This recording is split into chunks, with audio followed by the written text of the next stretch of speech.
All right, so good morning, and first of all, let me thank the entire scientific committee and Dr. Rima for having me as a part of this great IC.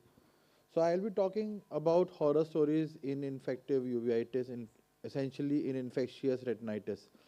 Now, usually these horror stories start when you end up missing the diagnosis. In terms of treatment, infectious retinitis usually is pretty straightforward. The problem starts when we end up not coming to a correct diagnosis and usually starting a patient on erroneous treatment and not reviewing a patient carefully and letting the disease progress, because infective retinitis usually does progress very rapidly, and if you are not treating with an appropriate antimicrobial, then it can occasionally lead to very devastating consequences. So I'll show you two common horror stories which we have been seeing in the last few years, where one disease in particular gets missed and then we end up treating them with steroids without an appropriate antimicrobial, and that can be the essential cause of a lot of these problems. So this is the first story when you end up missing the masquerade. So this is one patient who was seen somewhere else initially, had a visual acuity of 20/40 and 20/60 in the right eye and the left eye, had signs of inflammation, also had disc edema in the left eye, was initially diagnosed as intermediate uveitis, and the patient was subsequently treated with oral steroids, IVMP. The patient did not respond. The patient subsequently ended up receiving a posterior subtenian triamcinolone in a left eye. Now this over here is an absolute no.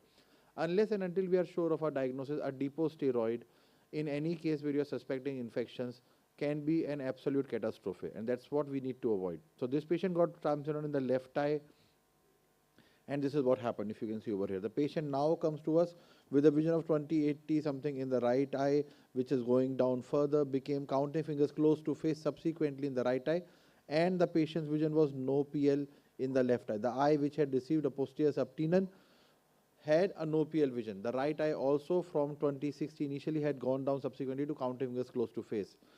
We got the patient tested. He came positive for both TPHA as well as VDRL. This was a case of ocular syphilis which had been missed. And these miliary lesions actually are very characteristic of eyes which have received steroids. So eyes which have received steroids without the cover of an appropriate treatment in case of syphilis do end up developing these miliary lesions. So the moment you see these miliary lesions, the radar should go up, and we should start thinking in lines of probably the fact that we are dealing with a erroneously or wrongly treated case of ocular syphilis. So we had earlier once published this report where we saw these miliary lesions with a full thickness retinitis, which is a clue to the presence of an underlying ocular syphilis. So the patient was started on penicillin just immediately a week after starting penicillin. You can see most of the lesions started regressing in the right eye. And final visual acuity after 2 weeks of penicillin in the right eye was 20/50. So from counting fingers close to face, the patient now finally became 20/50 in the right eye. The left eye unfortunately could not be salvaged, stayed no PL. So the point here is giving a depot steroid in an eye which has got an underlying syphilis can lead to eyes even becoming no PL, and that's what we need to be cautious about. This is horror story number 2, again when cure becomes the curse. This was a patient who got an Ozudex implant.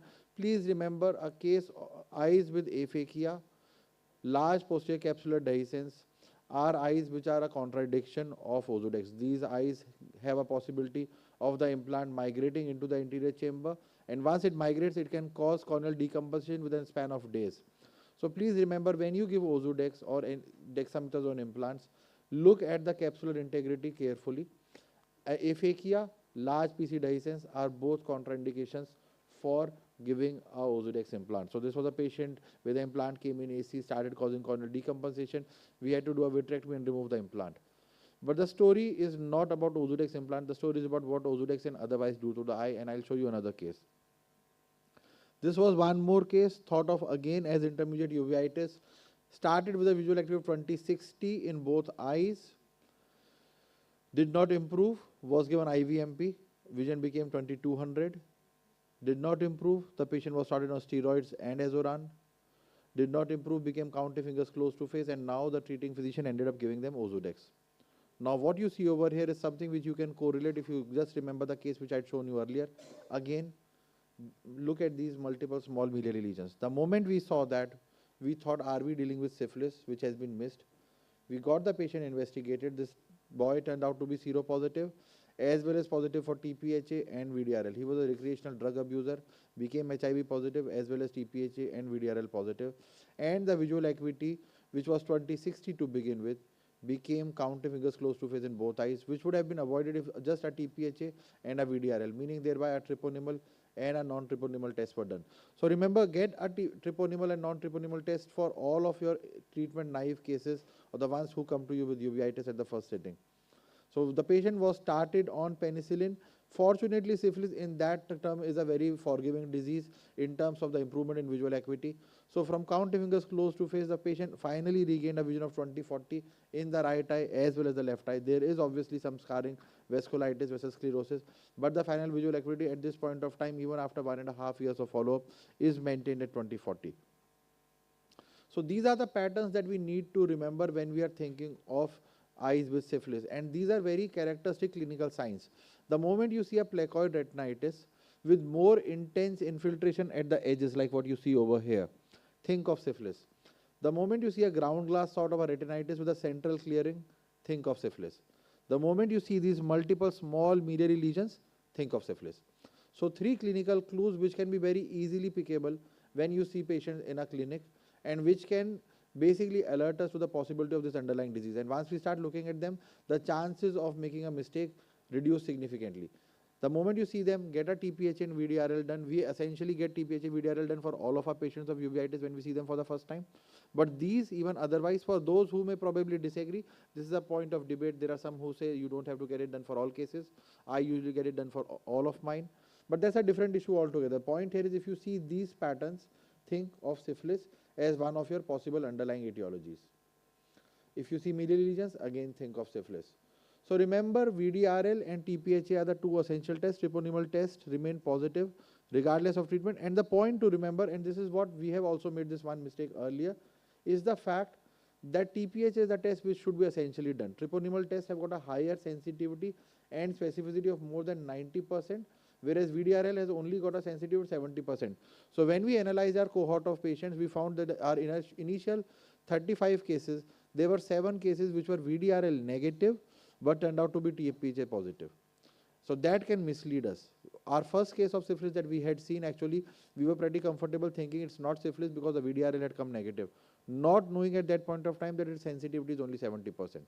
So TPHA or a treponemal test should be done initially. VDRL titers can be used to essentially monitor the response to treatment. So a 4-fold reduction in VDRL titers is a clue to the fact that you are now on the line of a clinical cure.